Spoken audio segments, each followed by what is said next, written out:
অপরিপক্ক পীরের নিকট বায়াত দীক্ষা গ্রহণ করা মহা ক্ষতিকর ও নিষিদ্ধ।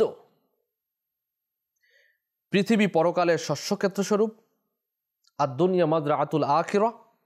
যে ব্যক্তি তাতে বীজ বপন না করে, আর বীজ বপন না করে যদি কর্তন করতে চায়, তো এই বপনহীন অবস্থায় পরিত্যাগ করে, সে ব্যক্তি মহা ক্ষতিগ্রস্ত হবে।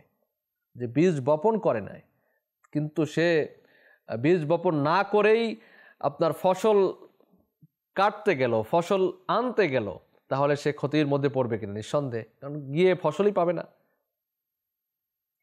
যে ব্যক্তি আপনার ভূমিতে কর্ষণ বপন না করে, তা অপেক্ষা ওই ব্যক্তি অধিকতর ক্ষতিগ্রস্ত হবে যে তাতে বিকৃত বীজ বপন করে।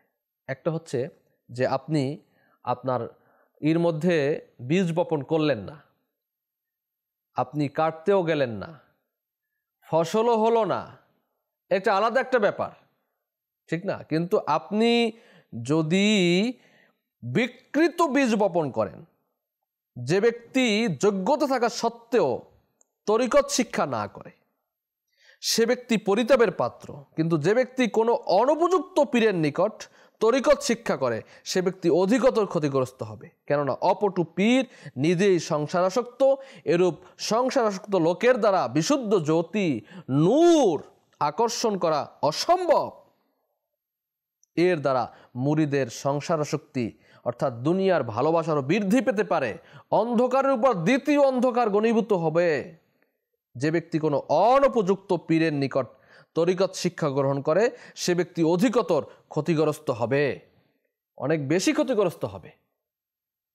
এজন্য আপনাকে আমাকেই খুঁজে বের করতে হবে, আমার পীর সে কি উপযুক্ত না অনুপযুক্ত, সে কি পরিপক্ক না অপরিপক্ক, তিনি কি কামিল না কামিল নন, তিনি কি পীর হওয়ার যোগ্যতা রাখেন না রাখেন না। এই জিনিসগুলো আপনাকে আমাকে বিশ্লেষণ করেই তার কাছে যেতে হবে। আর যদি গিয়েই বসেছি, এখন দেখছি যে তার মাঝে নেই, তাহলে ওখান থেকে ফেরত আসুন, নিজের ইমানকে রক্ষা করুন, নিজের আমলকে রক্ষা করুন। আর নয়তো ফেসে যাব আমরা, দুনিয়া আখিরাত বরবাদ হয়ে যাবে। আমি কোনো বিদআত প্রচারককে সাহায্য করলাম, ইসলামকে ধ্বংস করার কাজে আমি সহযোগিতা করলাম, কখনো এটা সম্ভব নয়।